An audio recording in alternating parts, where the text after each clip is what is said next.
après l'âge de 50 ans. Il y a une filiation entre les polypes, ce sont les polypes qui mènent au cancer colorectal dans 85% des cas. Plus rarement, il existe d'autres pathologies comme les polyposes familiales, les syndromes HNPCC, les MICI ou maladies inflammatoires chroniques intestinales, qui peuvent également être à l'origine de cancer colorectal, mais ce n'est pas notre sujet de ce soir. Donc moi, je vais vous parler essentiellement du dépistage et donc de cette filiation polype-cancer colorectal.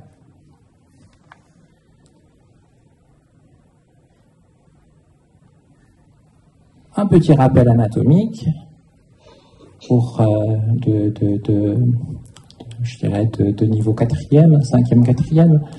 Donc l'anatomie du côlon avec le côlon sigmoïde, le côlon gauche, le côlon transverse, le côlon droit. C'est important parce que quand on fait une coloscopie et que vous êtes destinataire du compte rendu, on va situer à quel endroit se trouve le polype, par exemple, que l'on a retrouvé. Et finalement, comme je dis souvent à mes patients, la médecine, ça n'est pas compliqué quand on prend le temps de l'expliquer avec des mots simples. Donc quand on vous dit que vous avez un polype au niveau du côlon sigmoïde, vous situez immédiatement où cela peut être.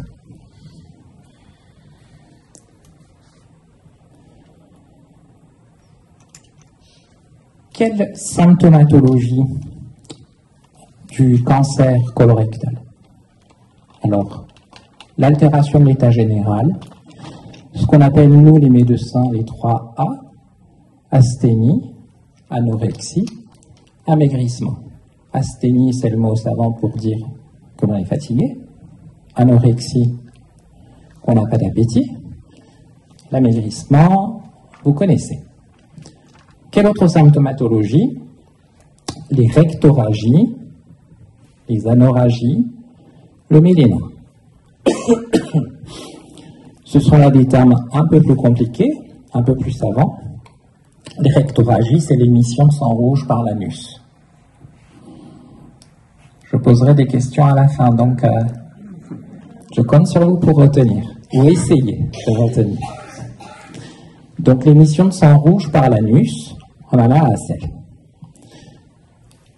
Les anorragies, c'est le sang à l'essuyage. Et enfin le méléna, c'est l'émission de sels noirs, malodorante. Et en fait, cette mauvaise odeur est liée au fait que le sang a été digéré au niveau du tube digestif. Donc on enseigne cela aux étudiants en médecine, rectorragie, anorragie, méléna. Quels autres symptômes, au pluriel, peuvent témoigner d'un éventuel cancer colorectal? C'est l'apparition de troubles du transit inhabituels. C'est le patient qui soudainement va se plaindre de constipation. C'est celui qui va soudainement déclarer une diarrhée qui va perdurer dans le temps. C'est également le patient qui va alterner les deux. Donc typiquement lors de la consultation, c'est docteur, c'est curieux, par moment je suis constipé, puis d'un coup j'ai la diarrhée, et après de nouveau je suis constipé, et ça fait maintenant plusieurs mois que ça dure. Ah, et avez-vous remarqué autre chose? Ah oui, peut-être quelques traces de sang quand je vais à la selle. Et sinon, je me sens fatigué. Donc vous voyez, déjà là, on a des indices qui nous font penser que quelque chose se passe. Enfin, des fois, malheureusement, un cancer colorectal peut se révéler par un syndrome occlusif. Syndrome occlusif, ça veut dire occlusion, occlusion intestinale. On peut imaginer par exemple un cancer colorectal qui obstrue le côlon sigmoïde. Vous vous souvenez la diapositive précédente? Et on peut tout à fait imaginer que le transit ne se faisant pas, que le patient donc va présenter une occlusion intestinale.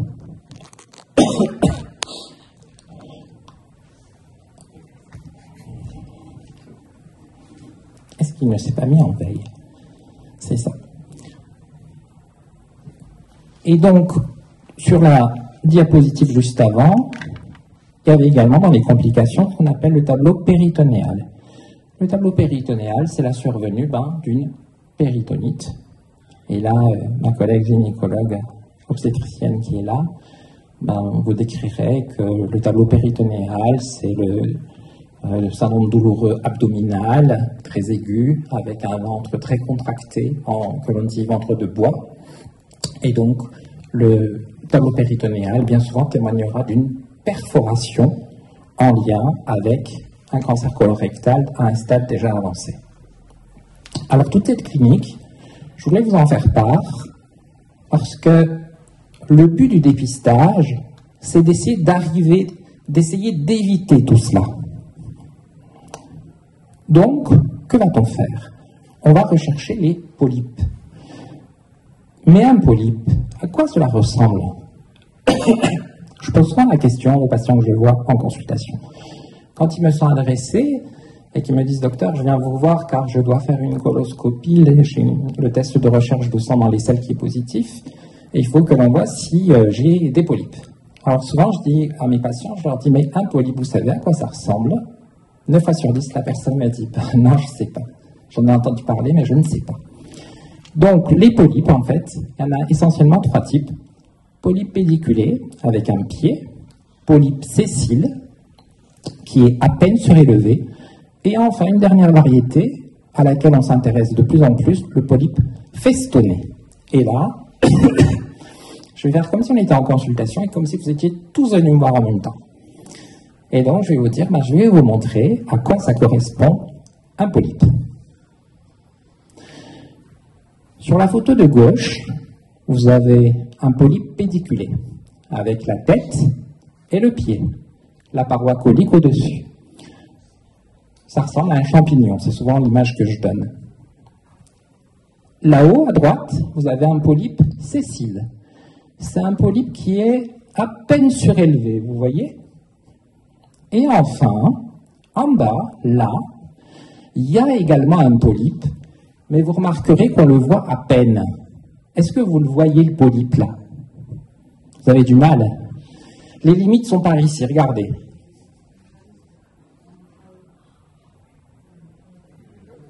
Voilà, et ça, c'est un polype festonné. Et en fait, ces polypes festonnés, il faut vraiment les chercher, car on peut passer à côté. Petite digression, avec l'intelligence artificielle, nos endoscopes de dernière génération, on a des pixels qui s'allument. Alors le gros polype pédiculé, c'est facile à voir, mais le polype festonné qui est là, sur l'écran, on a des pixels, des carrés verts, et qui attirent notre regard et qui nous aident à visualiser ces polypes plus facilement.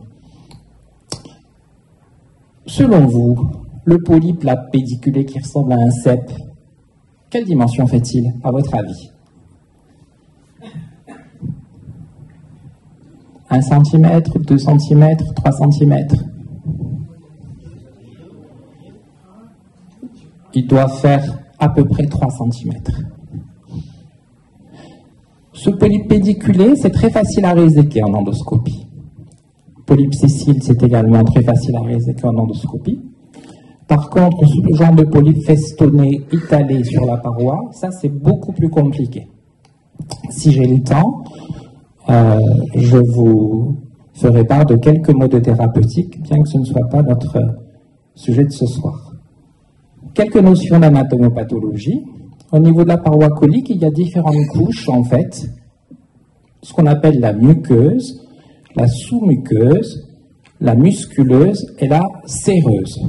En anglais, sérosa, la musculeuse, la sous-muqueuse orange, et tout au-dessus, la muqueuse, avec les polypes qui se développent dessus.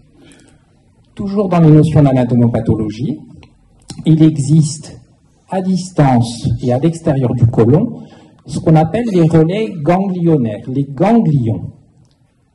Et enfin, lorsque les polypes se développent dans la paroi, sur la paroi colique, à terme, une fois les relais ganglionnaires franchis, grâce en anglais au blood vessel, c'est-à-dire au vaisseau sanguin, les cellules tumorales vont aller se propager essentiellement vers le foie et les poumons, et c'est ainsi que l'on parlera de métastases essentiellement hépatiques pour le foie et pulmonaires lorsqu'elles se trouvent au niveau des poumons. C'est l'évolution assez classique, malheureusement, du cancer colorectal à un stade avancé.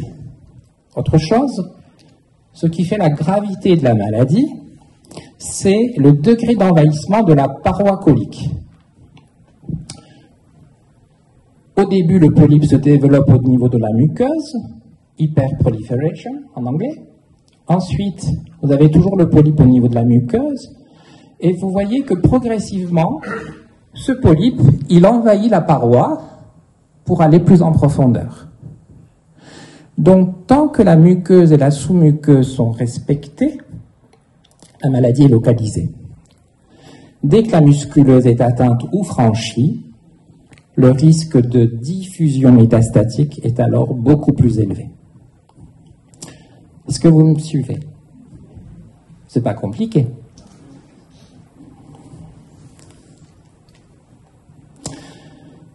De fait, il existe des classifications pour le cancer colorectal, notamment ce qu'on appelle la classification de Dukes, qui est une classification anglo-saxonne, où l'on va classer le cancer en stade A, B, C ou D, A étant le stade le moins grave, D étant le stade le plus grave, métastatique.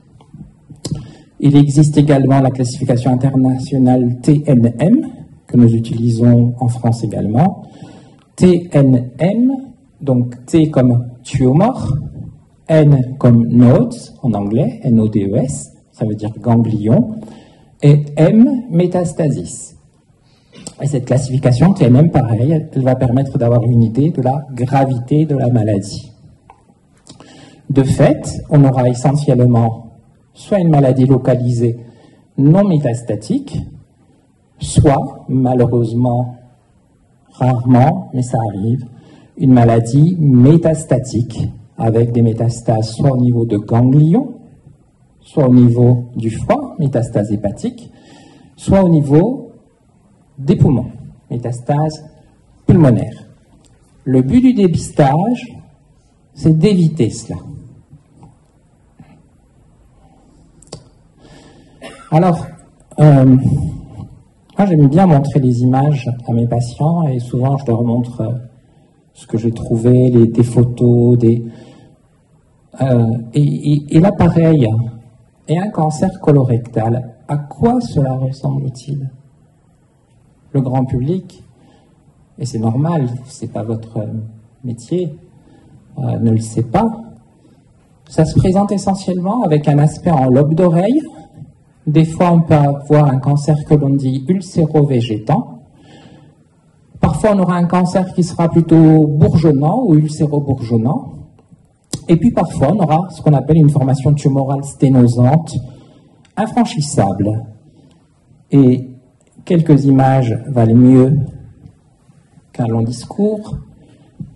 À gauche, vous avez une formation tumorale ulcéro-végétante en lobe d'oreille.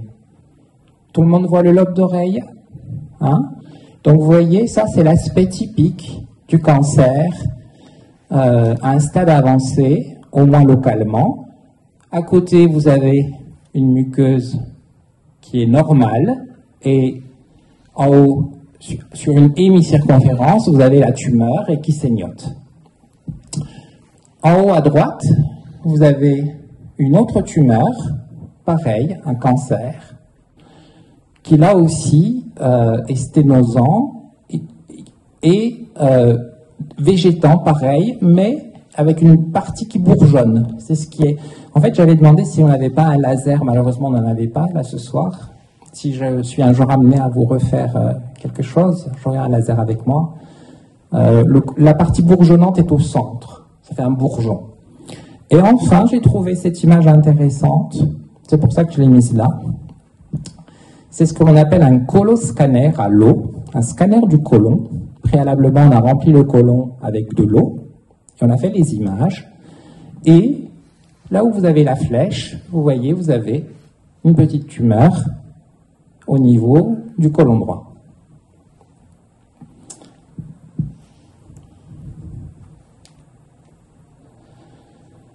De fait, quel bilan complémentaire? Notre patient qui est venu nous voir parce qu'il a des troubles du transit, une altération de l'état général, des rectorragies, bien souvent on lui fera faire un bilan sanguin. Le bilan sanguin aura essentiellement pour but de vérifier s'il y a une anémie ou pas, s'il y a une élévation de ce que l'on appelle les marqueurs tumoraux. On fera également une échographie abdominale de débrouillage, un scanner abdominopelvien. Scanner abdominopelvien, vous l'avez compris, c'est de l'abdomen et du pelvis. Un bilan endoscopique évidemment, donc une coloscopie, parfois une rectosigmoïdoscopie. Comme son nom l'indique, la rectosigmoïdoscopie, c'est l'exploration en endoscopie qui consiste à regarder le rectosigmoïde, pas le côlon en entier. La coloscopie se fait de nos jours sous anesthésie générale. La rectosigmoïdoscopie ne nécessite pas d'anesthésie, car bien souvent c'est une exploration sur une quinzaine, une vingtaine de centimètres et c'est plutôt bien toléré. Je précise que la coloscopie, elle se fait sous anesthésie générale parce que ça n'est pas si vieux que ça finalement. Quand j'ai commencé mon internat de médecine en 1997, avec mon clinica, nous faisions les coloscopies sous anesthésie générale au CHU de Clermont-Ferrand. Et j'ai souvenir qu'on avait accueilli un médecin qui venait des États-Unis et qui avait été étonné et qui nous avait expliqué qu'aux États-Unis, il n'y avait pas d'anesthésie générale. Et ce que je vous raconte là, c'était dans les années 97-2000. Maintenant, c'est devenu le gold standard. Lorsqu'une coloscopie est nécessaire, elle se fait sous anesthésie générale. Ensuite, dans les autres examens complémentaires, il y a le coloscanner que j'évoquais tout à l'heure, qui peut se faire à l'eau ou à l'air. C'est un terme dont vous risquez d'entendre parler, le coloscanner. Le coloscanner, en fait, comme je vous l'ai expliqué, on va aller instiller de l'eau par l'anus, on va remplir le côlon avec de l'eau et on va faire un scanner. Et on va ensuite, de cette manière, avoir une vision globale de l'ensemble du côlon. La même chose se fait avec de l'air entre guillemets, mais ce n'est pas de l'air que l'on va utiliser, c'est du CO2. Et le coloscanner, en fait, son indication principale, ce sera le patient que l'on ne peut pas endormir pour des raisons quelles qu'elles soient. Ça peut être le patient qui, par exemple, est très âgé, qui a une anémie, mais que l'on ne peut pas endormir, que l'anesthésiste va juger comme à risque. On proposera la réalisation d'un coloscanner à l'eau. Peut-être qu'au niveau de vos proches, vous entendrez proposer ce genre de choses, où on vous dira, tiens, bah, écoutez, votre papa ou votre maman, votre grand-mère, votre grand-père a beaucoup trop de comorbidités, on ne fera donc pas de coloscopie, mais on va vous proposer ce coloscanner. L'intérêt du coloscanner, c'est qu'il ne nécessite pas d'anesthésie générale. Et enfin, je l'ai juste cité, c'est important parce que en 2024, c'est un examen courant, le TEP-scan. Est-ce que vous avez déjà entendu ce mot TEP-scan? Certains d'entre vous l'ont entendu? Le TEP-scan, quand je l'explique à mes patients, je leur dis qu'en fait, c'est un examen qui consiste à injecter un sucre radioactif. On va donc mettre un cathéter au niveau du pli du coude. On va injecter un sucre radioactif, ce qu'on appelle le 5-FDG. Et le cancer, ça aime le sucre. Ça aime le glucose. Et donc, dans les heures qui vont suivre, on va faire des images. Et on va aller voir où va se fixer ce sucre radioactif. Et de cette manière, on va parfois constater que, par exemple, le cancer colorectal que l'on a découvert à la coloscopie, ben, tiens, au TEP-scan, il y a des métastases. parce que ça fixe au niveau du foie, ça fixe au niveau des poumons, alors que les examens conventionnels ne montrent rien. Donc le TEP scan, c'est en train de devenir un examen très facile d'accès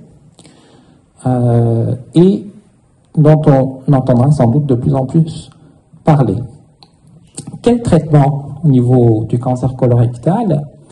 Dans les situations curatives, lorsque la maladie est localisée à la paroi colique, schéma que je vous ai montré tout à l'heure, essentiellement chirurgicale, on fera ce qu'on appelle des hémicolectomies, ou alors parfois ce qu'on appelle des colectomies segmentaires. Sur la diapositive suivante, je vais vous montrer. Dans des situations intermédiaires, parfois il y aura ce qu'on appelle une chimiothérapie néo-adjuvante. Néo-adjuvante, ça veut dire que l'on va d'abord administrer la chimiothérapie, de façon à ce que si la maladie, on va dire, est localement avancée, pour qu'elle diminue en intensité, pour pouvoir ensuite amener le patient à la chirurgie. Ou alors parfois on fera une chimiothérapie adjuvante, c'est-à-dire que le patient a été opéré de son cancer colorectal, sauf que par exemple c'est un stade B ou C de Dukes dont je vous parlais tout à l'heure, et là on fera une chimiothérapie complémentaire, on parlera de chimiothérapie adjuvante. Enfin, de plus en plus en 2024, on a des traitements à la carte, et notamment avec la chimiothérapie maintenant, on fait également de l'immunothérapie. Là aussi, vous risquez d'en entendre parler un peu plus. L'immunothérapie, pour dire les choses simplement, c'est un médicament qui va aller agir sur les cellules tumorales en inhibant la mutation à l'origine de la prolifération. Là, je n'ai pas voulu entrer dans les détails, mais en gros, pour dire les choses simplement, vous imaginez une cellule qui est au début normale. Cette dernière va muter parce qu'elle va être exposée à des facteurs cancérogènes, oncogènes on dit. Eh bien, l'immunothérapie va permettre de cibler exactement la nature de la mutation et va la contrecarrer. C'est pour ça que de plus en plus, selon le type de cancer, on aura vraiment, selon le patient, un traitement quasiment à la carte. Certains patients auront ainsi une chimiothérapie, un peu d'immunothérapie. Je ne l'ai pas cité là, mais notamment dans les cancers du rectum, de la radiothérapie. Donc c'est vraiment en fait l'utilisation, c'est comme si on avait différentes munitions, différents types de munitions contre le cancer, et on va les utiliser en association les unes avec les autres. Enfin, la situation palliative, la colostomie de décharge, ce qu'on appelle communément l'anus artificiel, quelque chose que nous faisons nous, les gastroentérologues endoscopistes, les endoprothèses coliques, c'est-à-dire que l'on va mettre au niveau du cancer, de la tumeur qui obstrue le côlon, une endoprothèse. Donc,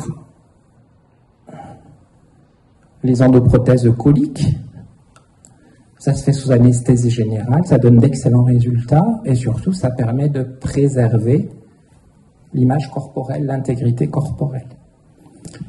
La chimiothérapie, mais cette fois à visée palliative, je rappelle que le fait d'être palliatif, c'est le fait de vouloir soulager le patient. C'est ce que j'explique à mes internes quand j'en mets, ou à mes étudiants, mes élèves infirmières. La médecine, c'est guérir quand on peut guérir et soulager à défaut de guérir. Et donc, parfois, on peut être amené à administrer une chimiothérapie parce qu'elle a visée palliative, même si la maladie est diffuse, même si elle est déjà métastatique, dans le but d'améliorer la qualité de vie du patient. Enfin, là aussi, la radiothérapie palliative, etc., que je citais. Vous me suivez toujours? C'est pas très compliqué. Ça voulait dire quoi, rectoragie? Sang rouge? Un sel, on en a un sel.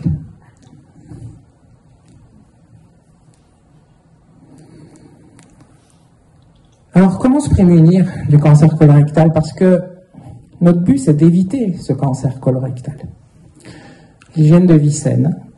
Alors, une hygiène de vie saine, Ça veut dire faire du sport, faire attention à son alimentation, lutter contre la sédentarité, être locavore. Qui est locavore ici?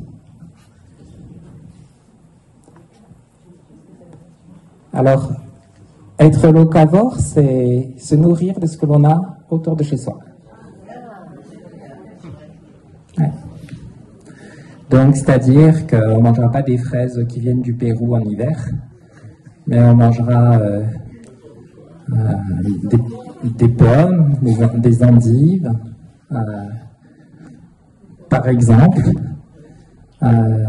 Donc, la lutte contre la sédentarité, l'alimentation, donc être locavore, riche en antioxydants. Les antioxydants, c'est essentiellement certains fruits, la vitamine C, etc. Je n'ai pas tout mis sur la diapositive parce que je savais que j'en parlerais. C'est éviter tout ce qui est nitrite. La charcuterie, c'est bon, mais en excès, c'est pas très bon. C'est dangereux. Voilà. Les barbecues, c'est excellent. Certains aiment, d'autres n'aiment pas. Selon vous, qu'est-ce qu'il est recommandé en fait au niveau des barbecues? Combien de fois par mois? Ou par semaine? Par semaine, combien de fois? Une fois par semaine. Au-delà d'une fois par semaine, on estime que ça va augmenter le risque de développer un cancer, notamment colorectal. Et toujours au niveau de l'alimentation, une alimentation trop riche en sel, c'est pas bon. Une alimentation trop carnée, c'est pas bon. Ça favorise, dans toutes les études statistiques, ça augmente le risque de faire un cancer colorectal. Et enfin, je ne l'ai pas cité parce que c'est une évidence, l'alcool et le tabac évidemment. Et puis même au niveau de l'alcool, maintenant, on a des recommandations qui sont plus claires au niveau de l'OMS, puisqu'on dit 2 verres maxi pour les messieurs, 1 verre maxi pour les dames, et avec au moins par jour, et avec au moins un jour d'abstinence sans alcool dans la semaine. Donc, si jamais cela vous intéresse, sur Facebook, j'avais l'année dernière, ou il y a 2 ans, j'avais fait une conférence Facebook avec une chef ruthénoise qui s'appelle Nicole Fache-Galtier, qui est assez connue en Aveyron. Et tous les deux, on avait évoqué comment bien manger pour se prémunir du cancer colorectal. Sur Facebook, vous mettez ça, Nicole Fache-Galtier, Dr Ilmaz, vous allez tomber sur la vidéo. Et puis elle donne plein de petites recettes sur comment agrémenter tel plat, etc. Ça se trouve à Belcastel, très exactement. Certains d'entre vous connaissent son restaurant. Je ne gagne rien, hein, je le dis de suite. On ne va pas payer pour recevoir quoi que ce soit. C'est un moment agréable. Donc nous avions fait ça. Là, sur ces schémas, à droite, je vous ai mis l'hémicolectomie droite. Donc c'est l'ablation de toute la partie droite du côlon. Là-bas en haut à gauche, je vous ai mis l'hémicolectomie gauche. C'est l'ablation de la partie gauche du côlon. Hémi-moitié, colectomie, ablation du côlon. Et enfin ici, une colectomie segmentaire où l'on a enlevé que le côlon sigmoïde. Et ces termes, en fait, ils ne sont pas si compliqués que cela. Je ne souhaite à personne dans cette assemblée de souffrir d'un cancer colorectal niveau proche. Mais si cela arrivait, si vous avez votre compte rendu et que vous lisez hémicolectomie droite, voilà ça, on comprend en fait. C'est pas la médecine, encore une fois, avec des mots simples et expliqués, c'est accessible à tout le monde. C'est selon moi, je veux dire, c'est un peu comme le solfège quand on s'intéresse au solfège, par exemple. Mais encore. Alors j'ai 45 minutes, m'a-t-on dit. Du coup, je vais accélérer un petit peu. Donc nous, on veut éviter le cancer colorectal. Alors comment l'éviter? Par le biais de la campagne de dépistage du cancer colorectal.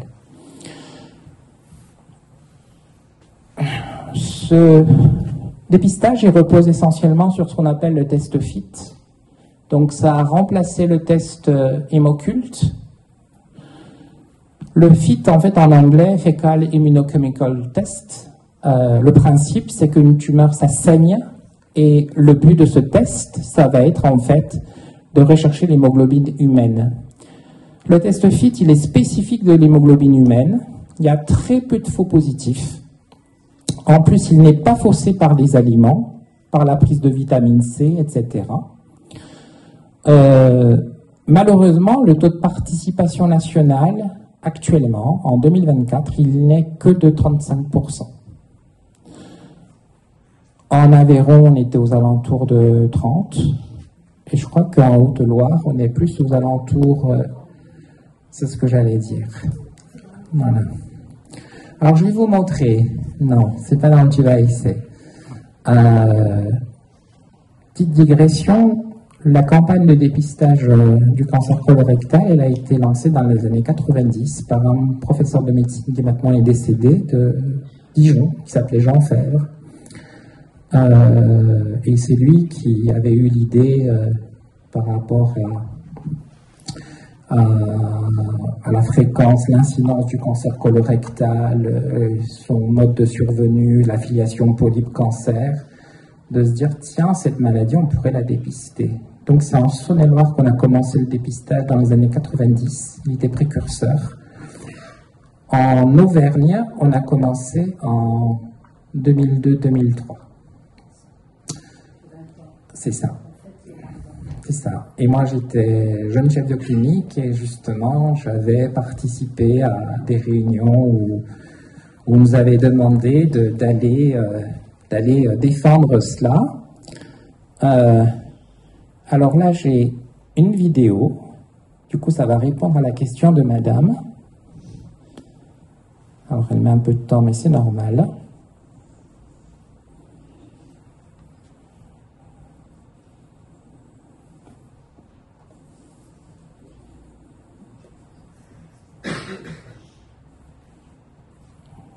Sinon, on ira la chercher différemment. Voilà.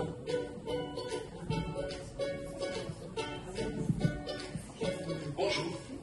Si vous êtes arrivé jusqu'ici, c'est que votre médecin vous a remis cette enveloppe. Le moment est donc venu pour vous de faire le test de dépistage du cancer colorectal. Vous allez voir, c'est très simple. Le test se présente comme ça, en 3 volets. Mode d'emploi, la fiche d'identification très importante, le dispositif de recueil des selles, le tube de prélèvement, l'enveloppe de retour. Tout d'abord, vous devez bien vous identifier grâce à la lettre d'invitation que vous avez reçue. Cette lettre comporte 2 étiquettes, une grande, une petite. La grande est déjà pré-remplie avec vos coordonnées. Vous devez la coller sur la fiche d'identification en haut à gauche, sans oublier de compléter les informations. La petite étiquette, sur laquelle vous devez absolument noter la date à laquelle vous avez fait le test, vous la collez sur le tube, là où il y a nom et date. Si vous n'avez pas reçu votre lettre d'invitation, ce n'est pas grave. Vous devez aussi remplir la partie centrale de la fiche d'identification, dont la petite étiquette, que vous collerez sur le tube. Et maintenant, passons au test. Vous l'avez vu, tout est dans le kit. Ça, c'est la feuille de recueil des selles, du caca. Retirez les languettes sur les autocollants, puis vous collez la feuille sur la lunette des toilettes, comme ceci, tapotez au milieu, pour faire un creux. Pour que le test soit réussi, aucun contact avec un liquide. Pas d'urine, pas de javel, rien. Entre nous, le mieux, c'est d'aller uriner avant. Et à partir de maintenant, eh bien, on fait comme d'habitude.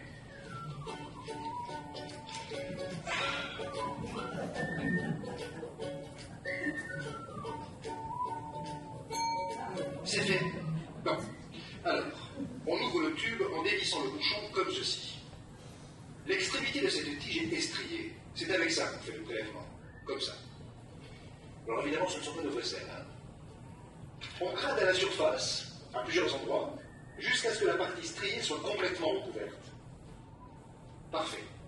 Ensuite, on remet la tige dans le tube, on ferme bien, et on se coupe. Le reste, évidemment, dans un sac plastique, direction la poubelle. Voilà.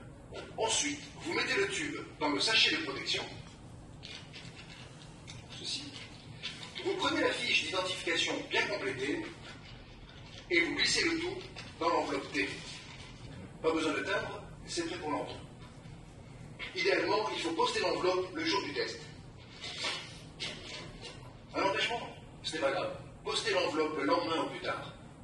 Un conseil, évitez de la poster un samedi ou la veille d'un jour férié. Maintenant, on attend les résultats. Vous les recevez dans 15 jours maximum. Je vous l'avais dit, c'est très simple. Et surtout, ça peut vous sauver la vie. Alors je compte sur vous. C'est à votre tour maintenant. Plus d'informations au 0805 123 124 auprès de la structure en charge du dépistage dans votre département ou sur petit-cancer.fr.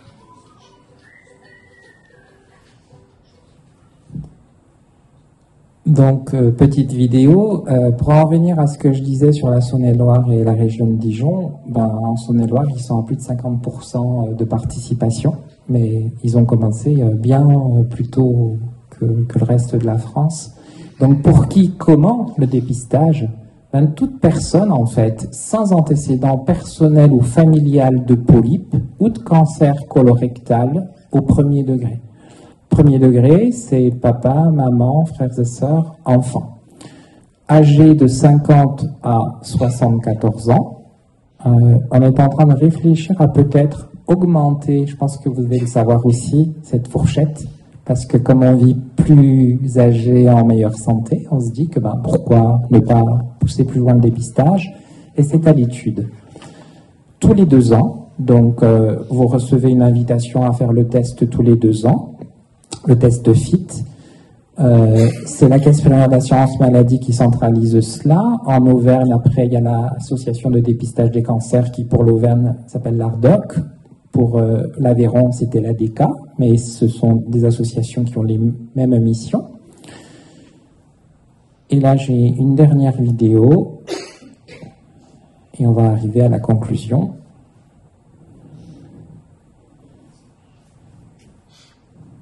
Le dépistage du cancer colorectal. Qui est concerné?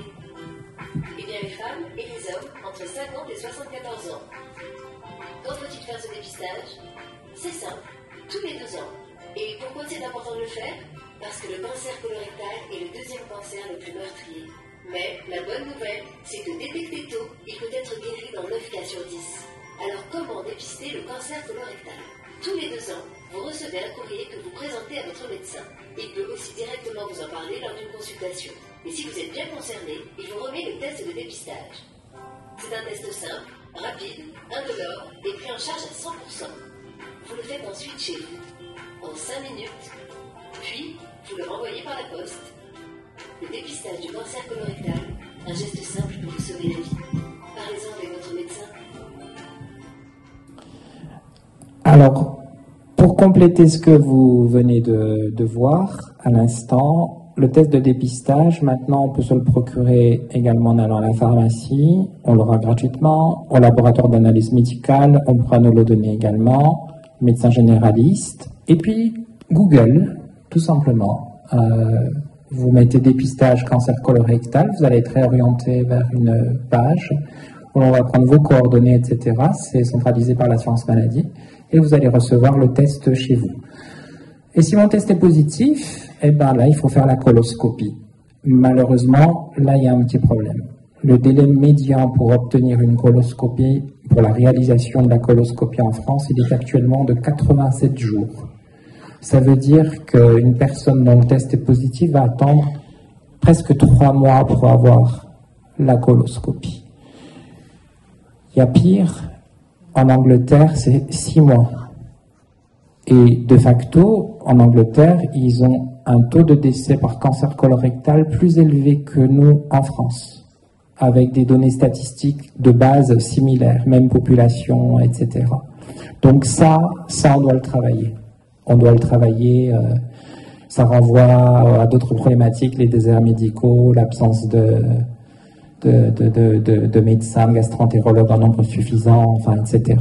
Je rappelle que la coloscopie, elle se fait sous anesthésie générale, en ambulatoire, c'est-à-dire que vous rentrez le matin Imaginons vous rentrez à 8 heures, à 10 heures, vous êtes rentré chez vous, vous êtes parti. Donc on passe grosso modo 2 heures à l'hôpital.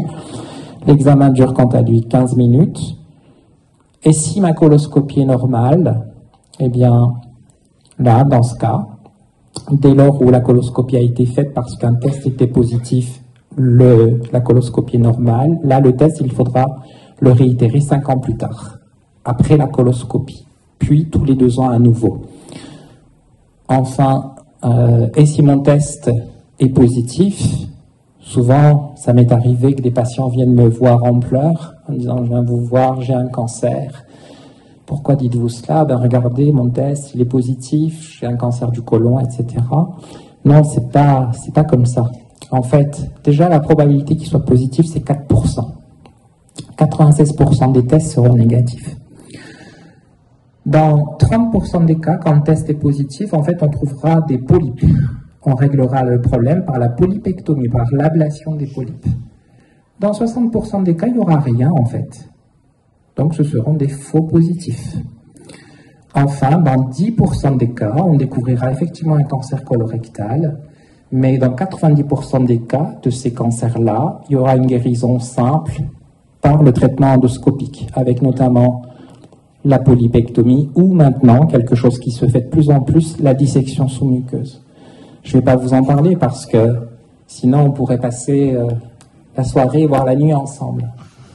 Mais je pense que vous aurez d'autres choses à faire, plus intéressantes. Et pour conclure, je vous remercie déjà pour votre attention. Et puis, j'ai bien aimé cela. Je suis allé voir Hans Hartung au Doyenné. Et il paraît que ce serait une croix. Moi, j'y vois un phénix, un oiseau. Et je trouve que c'est porteur d'espoir. Voilà, merci pour votre attention.